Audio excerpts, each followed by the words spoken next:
आर-टीमध्ये lottery लागलेल्या पालकांना पडणारे प्रश्न, वेटिंग लिस्टमध्ये असणाऱ्या पालकांना पडणारे प्रश्न आणि ज्या पालकांचे सिलेक्शन झालं नाही अशा पालकांना पडणारे प्रश्न. बघा मित्रांनो, मी विनोद आपल्या सर्वांचं पुन्हा एकदा स्वागत करतो आपल्या मराठी टेक इन्फो या चॅनलमध्ये. मित्रांनो, अनेक पालकांना अनेक प्रश्न पडलेले आहे. अनेक जण कमेंटमध्ये विचारत आहे, अनेक प्रश्न विचारत आहे, कमेंटमध्ये उत्तर देण्यासाठी तत्पर आहे, पण अनेक जणांच्या प्रश्नांची उत्तर देण्यासाठी वेळ मिळत नाही. त्यामुळे व्हिडिओ तयार करण्यात आलेला आहे. त्यामुळे व्हिडिओ नीट काळजीपूर्वक लक्ष देऊन ऐका, जेणेकरून कुठलाही मुद्दा आपल्यापर्यंत स्किप होणार नाही आणि गरज वाटताना जे काही गरजू लोक आहेत त्यांच्यापर्यंत हा व्हिडिओ शेअर करा, जेणेकरून तुमच्यामार्फत त्यांची मदत होईल. तर मित्रांनो, पालकांना काय काय प्रश्न पडले आहे बघा. आर-टीमध्ये नंबर लागला तर ॲडमिशन घेण्यासाठी कुठे जायचे, डॉक्युमेंट व्हेरिफिकेशनसाठी कुठे जायचे, वेटिंग लिस्टमध्ये नंबर लागला आहे, आता ॲडमिशन कधी होणार, किती वेटिंग नंबर असणाऱ्यांना ॲडमिशन होणार, भाडेकरांना मग आता चालेल का, जुना चालेल, भाडेकरांना मला कोणाला लागतो, माझ्याकडे हे कागदपत्र नाही, माझ्या पाल्याच्या ॲडमिशनला प्रॉब्लेम येईल का, दुसरी लॉटरी लिस्ट कधी लागते, ॲडमिशन कधीपर्यंत करायचे, मुलाचे कास्ट सर्टिफिकेट आहे माझे नाही, किंवा माझे कास्ट सर्टिफिकेट आहे मुलाचे नाही, इन्कम सर्टिफिकेट कोणत्या वर्षाचे लागणार आहे, आताचे चालेल का, इन्कम सर्टिफिकेट नाही आता काय करायचे. तर पडताळणी समितीकडे ॲडमिशन नाकारले गेले तर कोणाकडे दाद मागायची, मला जी शाळा पाहिजे होती ती आता मिळाली नाही तर शाळा बदलता येईल का, माझ्या मुलाचे फॉर्म भरताना मुलाच्या नाव चुकले, जन्मतारीख चुकली, आता काही प्रॉब्लेम येईल का, गुगल लोकेशन चुकले, आता काय प्रॉब्लेम येईल का, किती लिस्ट लागतात, माझ्या मुलाच्या यावर्षी लॉटरीमध्ये नाव आले नाही तर पुढच्या वर्षी फॉर्म भरू शकतं का, जन्म दाखल्यावर वेगळे पत्ता आहे आणि आधार कार्डवर वेगळा पत्ता आहे तर काय करणार, SMS कधीपर्यंत येणार. तसे अनेक प्रश्न आहेत. अनेक प्रश्नांची उत्तर देण्यासाठी हा व्हिडिओ तयार करण्यात आलेला आहे. त्यामुळे मित्रांनो, व्हिडिओ नीट काळजीपूर्वक लक्ष देऊन ऐका, जेणेकरून आपल्याला मदत होईल. बघा मित्रांनो, सर्वात प्रथम आहे आर-टीमध्ये नंबर लागला तर ॲडमिशन घेण्यासाठी कुठे जायचं, डॉक्युमेंट व्हेरिफिकेशन करण्यासाठी कुठे जायचे. बघा मित्रांनो, ज्या कोणी पालकांच्या मुलाचं ॲडमिशन लॉटरीतर्फे आलेलं आहे, कन्फर्म झालेलं आहे, किंवा ज्यांचा नंबर लॉटरीमध्ये लागला आहे अशा पालकांनी लक्ष देऊन ऐका. बघा, हे जे अलॉटमेंट लेटर तुम्ही काढलेलं आहे, कसं काढायचं हे मागच्या व्हिडिओमध्ये आपण दाखवलं आहे. तुम्ही जर काढलं नसेल तर कसं काढायचं हे मागच्या व्हिडिओमध्ये बघा. बरं, हे अलॉटमेंट लेटर आहे, याला सर्वप्रथम ॲडमिट कार्ड म्हणतात आणि अलॉटमेंट लेटर म्हणतात. या दोन्ही नाव एकाच गोष्टीचे आहे, ते म्हणजे तुमच्यासमोर दिसतं आहे त्याला. बघा, हे अलॉटमेंट लेटर आहे. या अलॉटमेंट लेटरच्या मध्ये काही महत्त्वाच्या सूचना दिलेल्या आहेत. त्या महत्त्वाच्या सूचना तुम्ही वाचून घ्या. बघा मित्रांनो, हे काय आहे, हे तुमचं अलॉटमेंट लेटर आहे. हे अलॉटमेंट लेटर आणि ॲडमिट कार्ड ह्या दोन्ही जे नावं आहे ते याच गोष्टीचे आहे. यालाच ॲडमिट कार्ड म्हणतात, यालाच अलॉटमेंट लेटर म्हणतात. बरं, आता पडताळणी समितीकडे जायचं कुठं, पडताळणी समिती आपल्याला कशी कळणार आहे की कुठे आहे, कुठं डॉक्युमेंट घेऊन जायचे आहे. तर बघा, हे अलॉटमेंट लेटर आहे. या अलॉटमेंट लेटरच्या खाली बघा मित्रांनो, हे जे आहे अर्जाच्या पडताळणीसाठी खालीलपैकी शाळेच्या नजदीकच्या केंद्रावर आवश्यक कागदपत्रांसहित उपस्थित राहावे. अर्ज पडताळणी केंद्र. आता काहींना एक येणार आहे, काहींना 2 येणार आहे, काहींना 3 येणार आहे. जे काही तुमच्या शाळेच्या आवारात जे पडताळणी सेंटर असेल त्यानुसार पडताळणी केंद्र तुम्हाला दाखवणार आहे. बरं, यापैकी कुठल्या तरी एका केंद्रावर तुम्ही जायचं आहे. काय घेऊन जायचे आहे, सर्वात प्रथम बघा, हे प्रमाणपत्राची यादी इथं लिहिलेलं आहे. बघा, प्रमाणपत्राची यादी. आता हा जो विद्यार्थी आहे याला कुठले डॉक्युमेंट घेऊन जायचे यांनी सांगितलं आहे. एक तर ॲड्रेस प्रूफ लागणार आहे, दुसरं बर्थ सर्टिफिकेट लागणार आहे, तिसरं कास्ट सर्टिफिकेट लागणार आहे. कास्ट सर्टिफिकेट याच्यासाठी लागणार आहे की हा जात प्रवर्गामध्ये मोडतो म्हणून याला कास्ट सर्टिफिकेट लागणार आहे. जे आर्थिक दुर्बल घटकातील विद्यार्थी आहे त्यांना कास्ट सर्टिफिकेटच्या ऐवजी इन्कम सर्टिफिकेट लागणार आहे. बरोबर, हा डाऊट क्लिअर झाला. बरं, डॉक्युमेंट काय लागणार आहे ते पण आपण बोलणार आहोत पुढं. बरं, आता हे अलॉटमेंट लेटर, तसेच तुम्हाला एक हमीपत्र आहे. हमीपत्र कसे डाउनलोड करायचे हे मागच्या व्हिडिओमध्ये आहे. ते हमीपत्र आणि हे अलॉटमेंट लेटर ह्या दोन्ही गोष्टी घेऊन, त्याचबरोबर हे प्रमाणपत्राची यादीमध्ये जे डॉक्युमेंट सांगितलं आहे ते डॉक्युमेंट घेऊन तुम्हाला खाली जो ॲड्रेस दिलेला आहे त्या ॲड्रेसवर जाऊन तुमची पडताळणी करून घ्यायची. कधीपर्यंत करून घ्यायची आहे, तर 23 तारखेपासून ते 31 तारखेपर्यंत ही पडताळणी करून घ्यायची आहे. बरं, हे पडताळणी केल्यानंतर बघा, पडताळणी केल्यानंतर काय करायचं, पडताळणी समिती तुम्हाला एक रिसिप्ट देईल. ती रिसिप्ट घेऊन तुम्ही तुम्हाला जी शाळा लागली आहे त्या शाळेमध्ये जाऊन ती रिसिप्ट दाखवायची आणि असाच एक डॉक्युमेंटचा संच घेऊन ते डॉक्युमेंट शाळेमध्ये जमा करायचे आणि तुमचं ॲडमिशन करून घ्यायचं आहे. बरं, आता कोणाचे ॲडमिशन बाद होऊ शकतात बघा. ज्या कोणी पालकांकडे ज्यांनी अवैध निवासाचा पत्ता दिलेला आहे त्यांचं ॲडमिशन कॅन्सल करू शकतं समिती. त्यानंतर ज्यांनी अवैध जन्मतारखेचा दाखला दिलेला आहे त्यांचं ॲडमिशन कॅन्सल होऊ शकतं. ज्यांनी अवैध जातीचे प्रमाणपत्र दिलेलं आहे, ज्यांनी अवैध उत्पन्नाचे प्रमाणपत्र दिलेलं आहे, ज्यांनी अवैध फोटो आय डी दिला आहे, ज्यांनी अवैध दिव्यांग प्रमाणपत्र दिलं आहे, हे जे दाखले ज्यांनी दिलेले आहेत, जे प्रमाणपत्र ज्यांनी दिले आहे ते अवैध जर असेल तर तुमच्या पाल्याचं ॲडमिशन हे पंचायत समिती नाकारू शकते. बरं, आता ज्यांना डॉक्युमेंट संदर्भात इश्यू येत आहे, कुठले डॉक्युमेंट लागणार आहे, माझ्याकडे हे डॉक्युमेंट नाही, ते डॉक्युमेंट नाही, तर त्याला और काय आहे का, तर बघा मित्रांनो, नीट लक्ष देऊन बघा. निवासी पुरावा काय चालणार आहे, तर 25% प्रवेशाकरता आपण ज्या कार्यक्षेत्रातील शाळा निवडत आहेत त्या कार्यक्षेत्रात स्वतःच्या मालकीची निवासी व्यवस्था असल्यास त्या निवासी पुराव्याकरिता तुमचं स्वतःचं जर निवासी पुरावा असेल त्यासाठी तुम्हाला रेशनिंग कार्ड चालणार आहे, ड्रायव्हिंग लायसन्स चालणार आहे, वीज बिल चालणार आहे, टेलिफोन बिल चालणार आहे, प्रॉपर्टी टॅक्स देक चालणार आहे, घरपट्टी चालणार आहे, आधार कार्ड चालणार आहे, मतदान कार्ड चालणार आहे, पासपोर्ट चालणार आहे आणि राष्ट्रीयकृत बँकेचे पासबुक चालणार आहे. या वरीलपैकी कुठलेही एक पुरावा म्हणून ग्राह्य धरण्यात येणार आहे.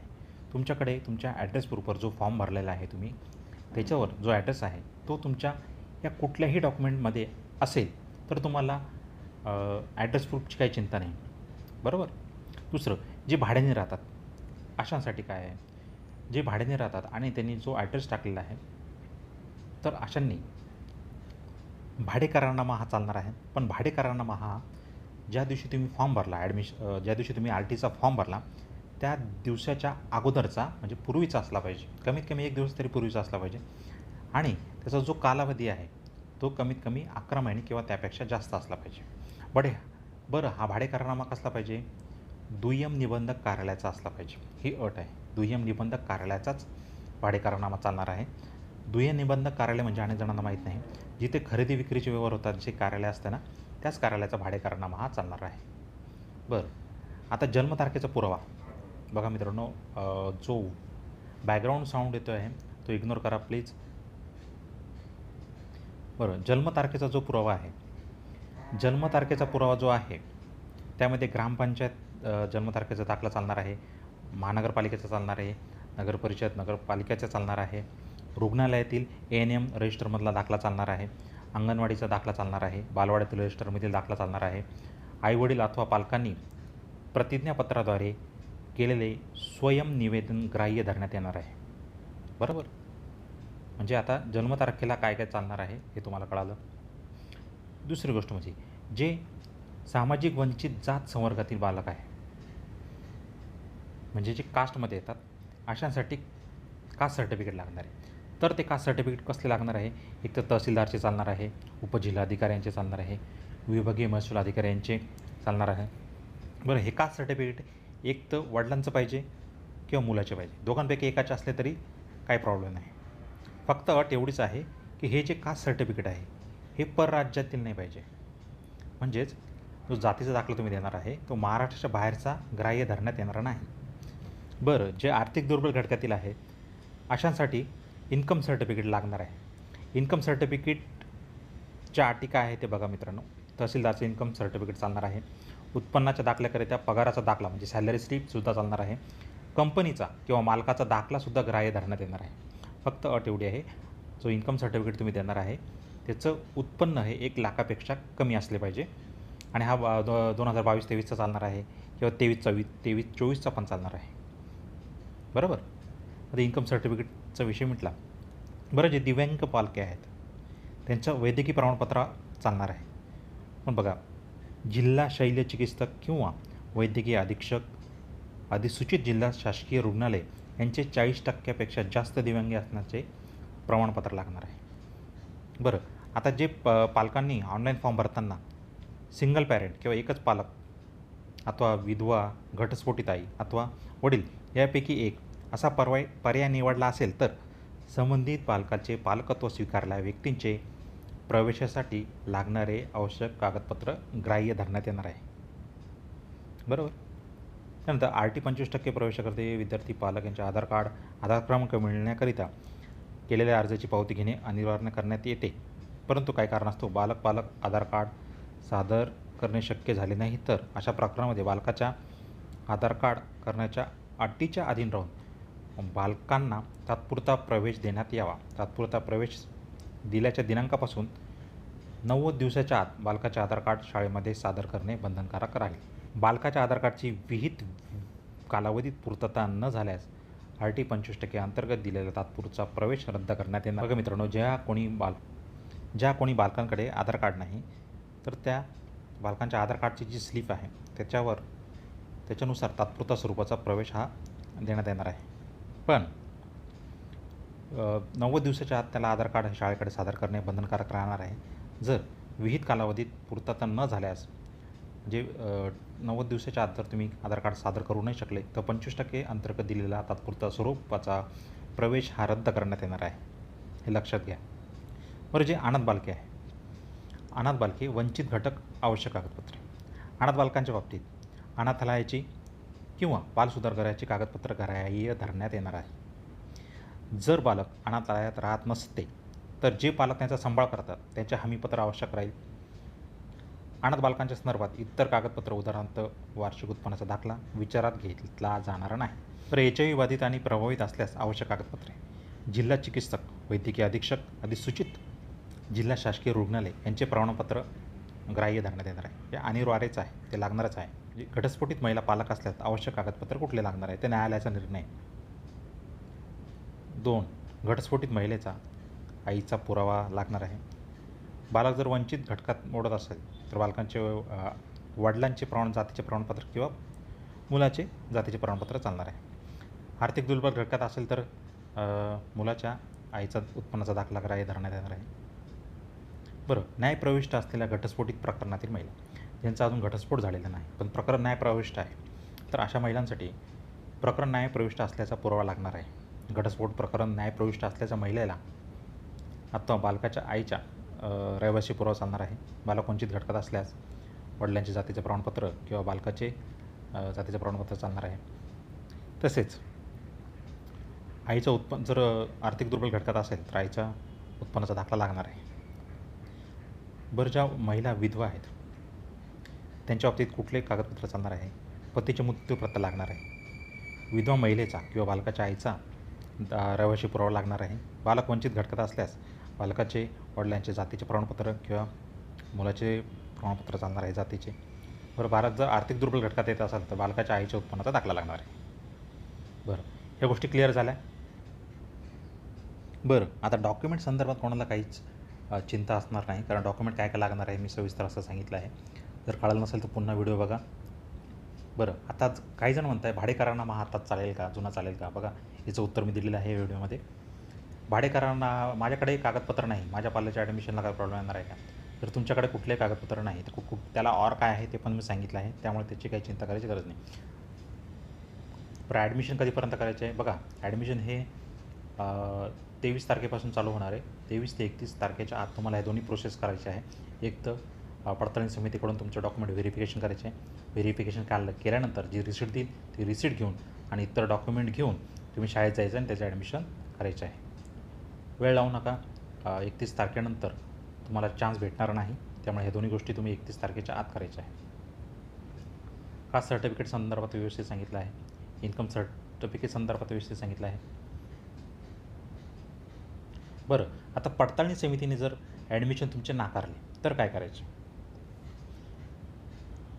बघा, पडताळणी समितीने जो GR दिलेला आहे त्या GRमध्ये जर तुमचं अवैध डॉक्युमेंट असेल तर पडताळणी समिती हे नाकारणार आहेच, त्याला काही पर्याय नाही. पण जर तुम्हाला वाटते हे माझं डॉक्युमेंट अवैध नाही आणि कारण नसताना माझं ॲडमिशन नाकारलं गेलं आहे तर कोणाकडे दाद मागायची? बघा मित्रांनो, ज्या कोणी पालकांचे ॲडमिशन रद्द केले आहे तपासणीमध्ये त्यांनी कोणाकडे दाद मागायची? तर सर्वप्रथम शिक्षण अधिकारी प्राथमिक यांच्याकडे तक्रारीची दाद मागता येणार आहे. तसेच शिक्षण अधिकारी प्राथमिक यांचा जर निर्णय तुम्हाला मान्य नसेल तर विभागीय शिक्षण उपसंचालक यांच्याकडे दाद मागता येणार आहे आणि त्यांचा निर्णय जो आहे तो अंतिम राहणार आहे. म्हणजे तुम्हाला आता तो पण प्रश्न सुटला आहे की दाद कोणाकडे मागायचे, त्याचं पण उत्तर दिलेलं आहे. बरं, अनेक पालक प्रश्न विचारत आहे, मला जी शाळा पाहिजे होती ती शाळा मिळाली नाही, आता मला शाळा बदलून मिळेल का? माझा लॉटरीमध्ये नंबर तर लागला आहे, पण आता ही शाळा माझ्या घरापासून लांब आहे, मला ही पाहिजे होती, आता ती बदलून मिळेल का? बघा मित्रांनो, एकदा लॉटरीमध्ये जी शाळा मिळाली आहे ती बदलून मिळत नाही. माझ्या मुलाचे फॉर्म भरताना मुलाचे नाव चुकले आहे, जन्मतारीख चुकली आहे, काही प्रॉब्लेम येईल का? बघा मित्रांनो, फॉर्म भरताना कुठलेही तुमचं नाव चुकलं, जन्मतारीख चुकली, तर तुम्ही जर पहिल्यापासून व्हिडिओ बघत आले असते तर तुम्हाला कळालं असतं. फॉर्म भरताना जर काही चुकी झाली तर फॉर्म डिलीट करायचं ऑप्शन होतं. तुम्ही तुमचा फॉर्म डिलीट करून पुन्हा नव्याने फॉर्म भरू शकत होता. त्यावेळेस तो चान्स आता तुमच्याकडनं गेलेला आहे. बरं, जर फॉर्म सबमिट झाल्यानंतरही तुम्हाला हेल्प सेंटरकडनं जाऊन तो फॉर्म डिलीट करता आला असता. खूप वेळ गेलेला आहे, तुम्ही त्यावेळेस ही गोष्ट तुमच्या नजरेत आलीच असेल, तुम्ही ती का सुधारून घेतली नाही? बघा, आता पडताळणी समिती ठरवेल आता काय करायचं त्या संदर्भात. बरं, ज्या कोणी पालकांनी आपल्या मुलाचे 2 फॉर्म भरले आहेत, जे एका फॉर्ममध्ये चुकी झाली तो फॉर्म डिलीट न करता परत दुसरा फॉर्म भरला, तर अशा पालकांचं सुद्धा ॲडमिशन कॅन्सल होणार आहे. बरं, ज्यांनी गुगल लोकेशन चुकीचे टाकले आहे अशासुद्धा पालकांना ॲडमिशन संदर्भात चिंता करण्याची गरज आहे. माझ्या मुलाच्या यावर्षी लॉटरीमध्ये नाव आले नाही, तर पुढच्या वर्षी फॉर्म भरू शकते का? बघा, ज्या विद्यार्थ्यांचं यावर्षी लॉटरीमध्ये नंबर लागलेला नाही, वेटिंग लिस्टमध्ये नंबर लागलेला नाही, तर असे विद्यार्थी म्हणजे ज्यांनी यावर्षी नंबर लागलेला आहे आणि ॲडमिशन घेतलं आहे, तर अशा मुलांना पुढच्या वर्षी ॲडमिशन घेता येणार नाही किंवा RTचा फॉर्म भरता येणार नाही. पण ज्यांचा RTमध्ये नंबर लागलेला नाही असे विद्यार्थी पुढच्या वर्षी फॉर्म भरू शकतात. पण अट काय आहे की पुढच्या वर्षी तुमच्या पाल्याचं जे वय आहे ते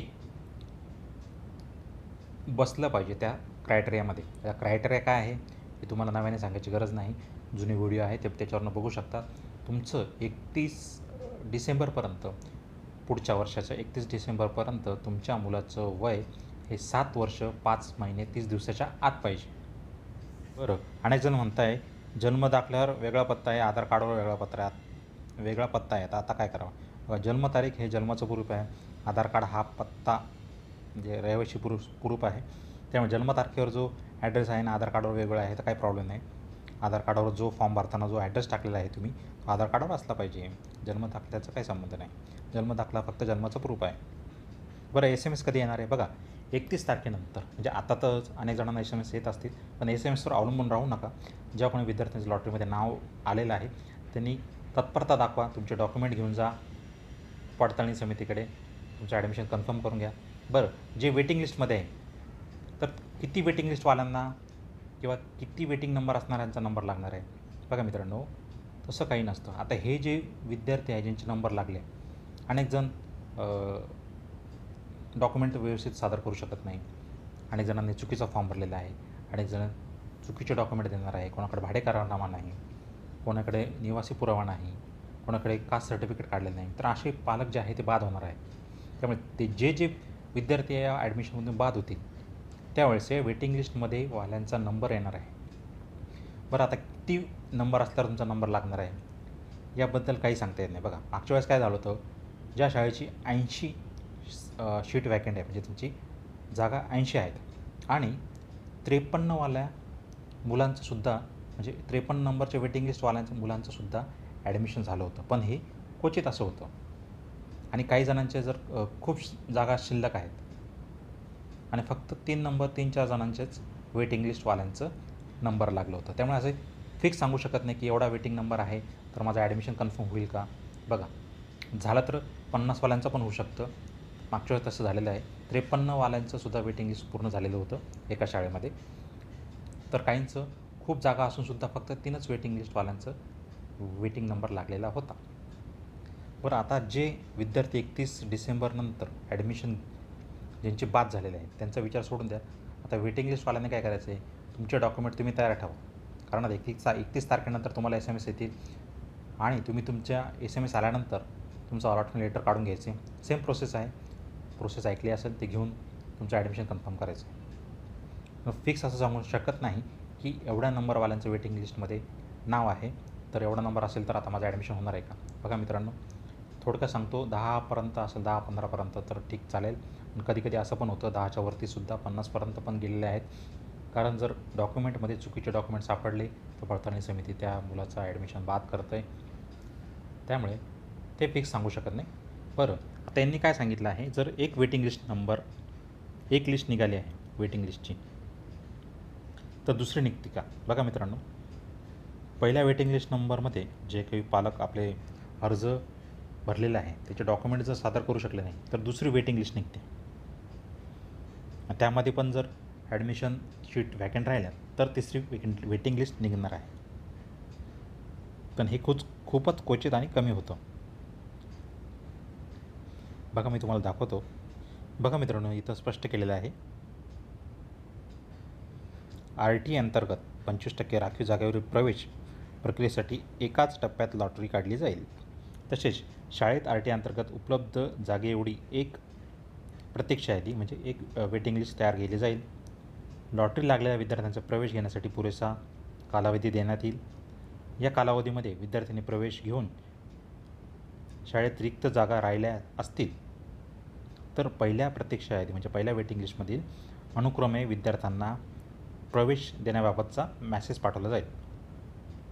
मगच प्रतीक्षा यादीतील विद्यार्थ्यांनी अलॉटमेंट लेटर काढून विहित मुदतीत प्रवेश घ्यावा. या कालावधीत विद्यार्थ्यांनी प्रवेश घेऊन शाळा रिक्त राहिल्या असतील तर दुसऱ्या प्रतीक्षा यादी म्हणजे वेटिंग लिस्टमधील अनुक्रमे विद्यार्थ्यांना प्रवेश घेण्याबाबतचा मॅसेज पाठवला जाईल. मग दुसऱ्या प्रतीक्षा यादीतील विद्यार्थ्यांनी अलॉटमेंट लेटर काढून विहित मुदतीत प्रवेश घ्यावा. अशा पद्धतीने RT प्रवेशात शाळेची प्रवेश क्षमता पूर्ण होईपर्यंत तिसऱ्या आणि चौथ्या प्रतीक्षा कडून SMS पाठवला जाईल. प्रतीक्षा यादीतील विद्यार्थ्यांना SMS पाठवलं जाईल. म्हणजे यांनी सांगितलं, जर एक वेटिंग लिस्ट निघाली, बरं लॉटरी तर एकच निघणार आहे, लॉटरी लिस्ट एकच आहे, पण प्रतीक्षा यादी वाढू शकते. 1, 2, 3 जोपर्यंत जे रिक्त जागा आहे ते पूर्ण भरल्या जात नाही तोपर्यंत वेटिंग लिस्ट वाढू शकते. बघा मित्रांनो, जवळजवळ सर्वच प्रश्नांची उत्तर देण्याचा मी प्रयत्न केला आहे. आणखीनही आपल्याला काही प्रश्न पडले असेल तर कमेंट बॉक्समध्ये विचारू शकता. व्हिडिओ लांब झालेला आहे, मोठं झालेलं आहे, पण प्रश्न अनेक होते. अनेक जणांना याच्या प्रश्नामधून उत्तर मिळालं असेल तर लाईक करा, जास्तीत जास्त आपले व्हिडिओ शेअर करा आणि नवीन असेल तर चॅनलला सबस्क्राईब करायला विसरू नका. तर मित्रांनो, आता तुमची रजा घेतो. तोपर्यंत जय हिंद, जय महाराष्ट्र.